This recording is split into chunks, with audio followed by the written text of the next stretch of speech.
महानुभावों का सादर अभिवादन। गौ सेवा के प्रणेता आदरणीय प्रकाश जी राखड़िया साहब, हमारे आशीर्वाद दाता कृष्ण कुमार जी जोशी साहब और इस गौशाला के संचालक अध्यक्ष श्री नीलम जी वीरवाल साहब और पटवारी साहब सहित सभी महानुभावों का सादर प्रणाम। अक्ल और शक्ल, इन दो चीज़ों में क्या महत्वपूर्ण है? तो हमारे मनीषियों ने हमारे शास्त्रों में अक्ल को महत्ता नहीं दी, शक्ल को महत्ता नहीं दी, अक्ल को महत्ता दी। और उसके लिए लिखा कि मन मलिन तन सुंदर कैसे, विष रस भरा कनक घट जैसे। किसी का मन मैला हो और शरीर सुंदर, तन सुंदर हो तो वो कैसा है? जैसा सोने का घड़ा है पर उसके अंदर जहर भरा हुआ है। तुलसी देखी सुबेश भूलई मूड न चतुर, सुंदर के कई पेक बचन सुधा तुम असन अही।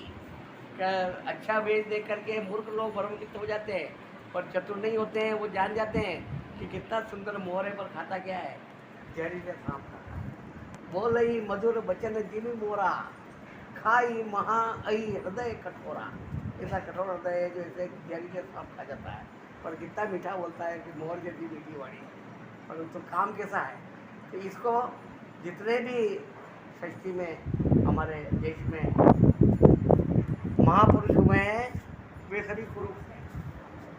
क्योंकि अकल बट रही थी उसमें वो सबसे पहले खड़े हुए शकल बटने में नहीं गए थे, अकल में गए थे। इसलिए शेक्सपियर, प्लेटो, अरस्तु, डॉक्टर अब्राहम, कबीरदास, महाकवि कालिदास जी, ये सभी कुरूप थे, परंतु ज्ञान का भंडार इसमें पड़ा हुआ था। तो कालिदास जी राजा भोज के दरबार में, भोज ने एक बार कालिदास जी को कहा कि इतने विद्वान हो तुम, ज्ञान का पूर्ण भंडार, विपुल भंडार तुम्हारे पास है, पर जब शक्ल बट रही थी तब तुम कहाँ थे?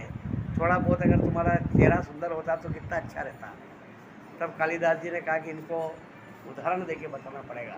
तो उन्होंने कहा कि भाई किसी सेवक को बुलाओ, हमें दो घड़ों की ज़रूरत है। एक घड़ा सोने का होना चाहिए और एक घड़ा मिट्टी का होना चाहिए। दोनों घड़े बुलाए गए, उनमें पानी भरवा के रख दिया गया।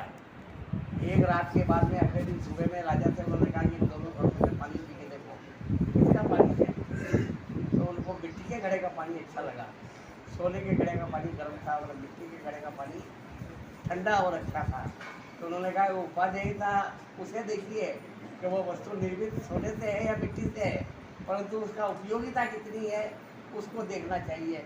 जो सोने की छुरी हो और अगर सब्जी नहीं काटे तो किस काम की? इससे तो लोहे की छुरी सब्जी काट दे तो वो ज़्यादा काम की है। इसलिए मनुष्य की तड़क भड़क, देख रेख और उसकी उस पर न जाए, ये देखें कि वो व्यक्ति समाज के लिए कितना उपयोगी है, उसमें कितना ज्ञान है, कितना लोगों का भला कर रहा है, कितनी सेवा कर रहा है, उसे चिन्हित करें, उसे दृष्टिगत करें, न कि उसके पास में क्या है, विलासिता है, गाड़ी है, पैसा है, बंगला है और किसी के काम का नहीं है, तो उससे कोई मतलब नहीं है। इसलिए हमने हमेशा अकल को महत्व दिया है, शक्ल को नहीं दिया। इसलिए हमेशा कभी भी भुलाव में ना आए और विवेकपूर्ण विचार से ही इसका निर्णय करें कि दोनों में से क्या चीज़। बहुत बहुत धन्यवाद। अपने हमारे मार्गदर्शक आध्यात्मिक चेतना अभियान की प्रेरणा स्रोत परमादरणीय सुधाजी अपने